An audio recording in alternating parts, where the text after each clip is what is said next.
सियावर रामचंद्र की जय। पवन सुत हनुमान की जय। तुलसीकृत रामचरितमानस कथा प्रारंभ। रिकॉर्डिंग स्टार्ट होने से पहले सभी देवताओं की स्तुति कर ली गई है। अब वक्त है राम के प्रिय भक्त हनुमान जी को बुलाने का। प्रणवहु पवन कुमार खलवन पावक ज्ञान घन। जासु हृदय आधार वसाई राम सर चाप धरी। तुलसी कृत रामायण कथा कहूँ अनुसार। राम कथा कहूँ अनुसार। आय सुआसन लीजियो बिराजियो पवन कुमार। मंगल भवनय मंगल हारी। द्रवौ सुदशरथ जिर विहारी। दीन दयाल बिरद संभारी। हरौ नाथ मम संकट भारी। तो कल की कथा में हमने सुना था, सुन नारद के वचन तब सब कर मिटा विषाद। छन महु व्याप्यउ सकल पुर घर घर यह संवाद। तो जब नारद जी ने माता पार्वती की माँ रानी मैना को समझाया कि आप बेकार में ही दुख न करें, यह आपकी पुत्री जो है यह अनादिकाल से शिव की ही अर्धांगिनी है। ये अजन्मा है, ये अपनी मर्जी से मनुष्य रूप धारण करके जगत में आती है और फिर शंकर के लिए तप करके शंकर की ही अर्धांगिनी होती है। जन्मों जन्मों तक ये शंकर की ही विवाहिता रहेंगी। और इससे पहले जन्म में भी ये सती बन के आई थी राजा दक्ष के यहाँ, तब भी इनका विवाह शंकर जी के साथ ही हुआ था। और अब भी यह जब पार्वती बन के आपके यहाँ आई है, तब भी इन्होंने अपने शंकर के लिए ही तप किया है और इनका हर जन्म में शंकर जी के साथ ही विवाह होगा। तो यह बात जब सुनी तो रानी राजा सभी का दुख दूर हो गया, सब प्रसन्न हो गए, सभी नगरवासी खुश हो गए। कुछ ही देर में ये जो वचन थे नारद जी के संपूर्ण नगर में फैल गए और सब खुश हो गए। और फिर उससे आगे, तब मायना हिमबंतु आनंदे। पुने पुने पार्वती पद बंदे। तो रानी मैना और राजा हिमबान आनंद में मग्न हो गए और उन्होंने बार बार अपनी पुत्री पार्वती के चरणों की वंदना करी। नारे पुरुष शिशु जुवा सयाने। नगर लोग सब अति हर्षाने। तो नगर में जितने भी बच्चे बूढ़े बालक पुरुष स्त्री जो भी थे, इस समाचार को सुन करके कि ये हमारी पार्वती तो जगत जननी है, ये तो सारे संसार की माँ है, ये सुनकर के सभी अत्यंत प्रसन्न हुए और लगे होन पूर मंगल गाना। सजे सवै हाटक घटनाना।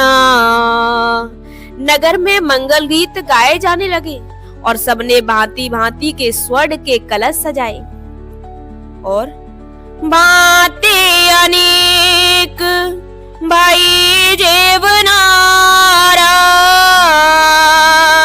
सूप शास्त्र जस कछु व्यवहारा। पाक शास्त्र में जैसी रीति है उसके अनुसार अनेक प्रकार की रसोई बनाई गई। और आगे, सो जीवना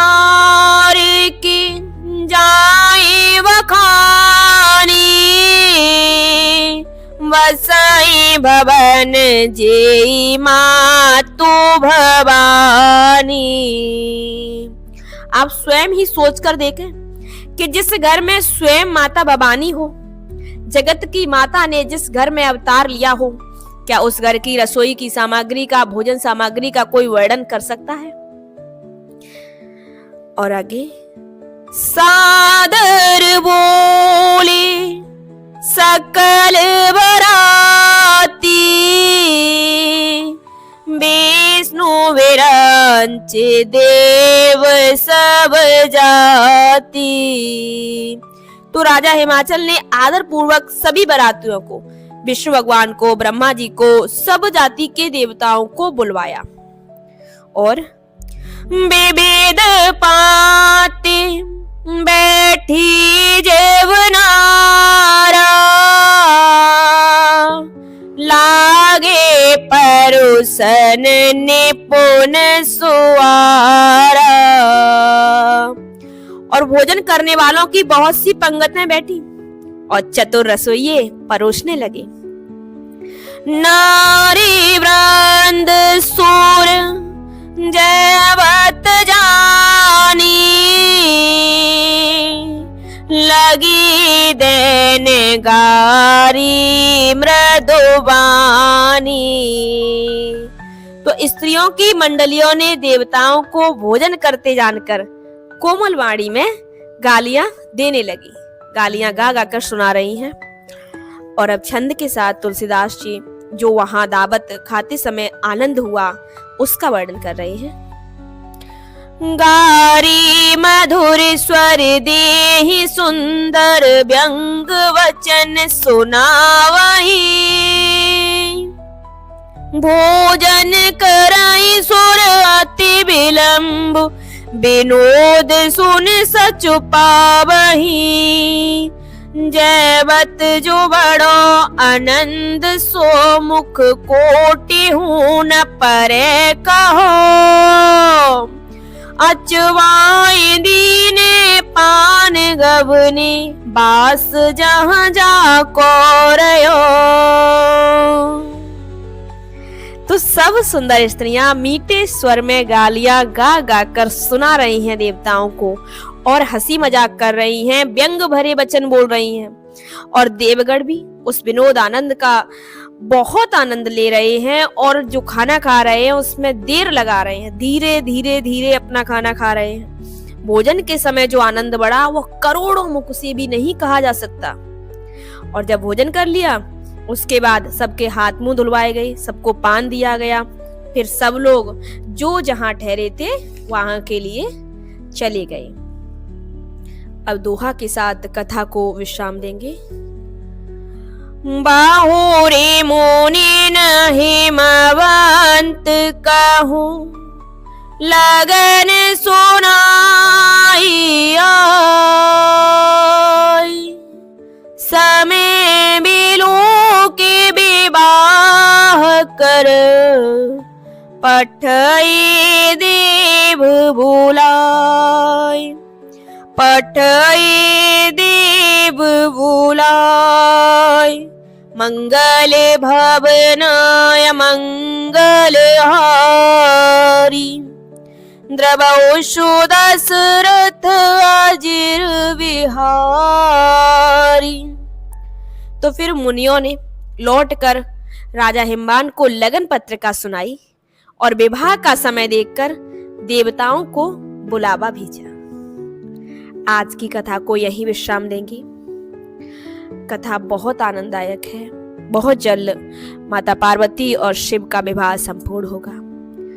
तो आइए अब सभी देवताओं को विदा करें और माता सीता और श्री राम का जयकारा बोलें। श्यावरी रामचंद्र की जय, पवन सुत हनुमान की जय। जय श्री राम।